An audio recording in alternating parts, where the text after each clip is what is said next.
Super గా ఉన్నది కదా మచ్చా బాయా. అవును మావా. రాబాకండి బాయిలోకి. ఏంది మామ బాయ్ మాట్లాడుతున్నాదా?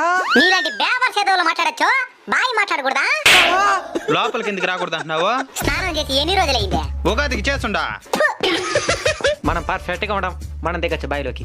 ముందు నిన్నేలా రానియకూడదా? నేనేం చేసినా? ఏమి చేసినేవా? మొన్న పై దాకా పోయి పాస్ పోయి రాకుండా నీళ్ళలోనే పోతేసావు. పక్కనోడు ఏంద్ర వేడిగా ఉండదని అడిగితే కింద నుండి భూగర్భ జలాలు వస్తాయని చెప్తావా? సరే నేను వస్తా లోపలికి. నీకు అసలు ఈతే రాదు కదా పిల్ల బచ్చా. అయితే మేము వెళ్ళిపోతాంలే. సరే రండి. అయితే నేను చెప్పిన పని చేయాలి. చేస్తాం. ప్రతి మనిషి ఈత నేర్చుకోవాలి. నేర్చుకుంటే అది ఏదో ఒక సందర్భంలో వాళ్ళకి ఉపయోగపడుతుంది. సరే. ఈత తెలియని వాళ్ళు ఈత తెలిసిన పెద్దోళ్ళతో మాత్రమే బాయి కని చెరువు కని వెళ్ళాలి. ఒకవేళ నాలాగా ఈత రాని వాళ్ళు మాత్రమే వస్తే ముంచేస్తాను. పోయమ్మో. మెట్ల మీద జాగ్రత్తగా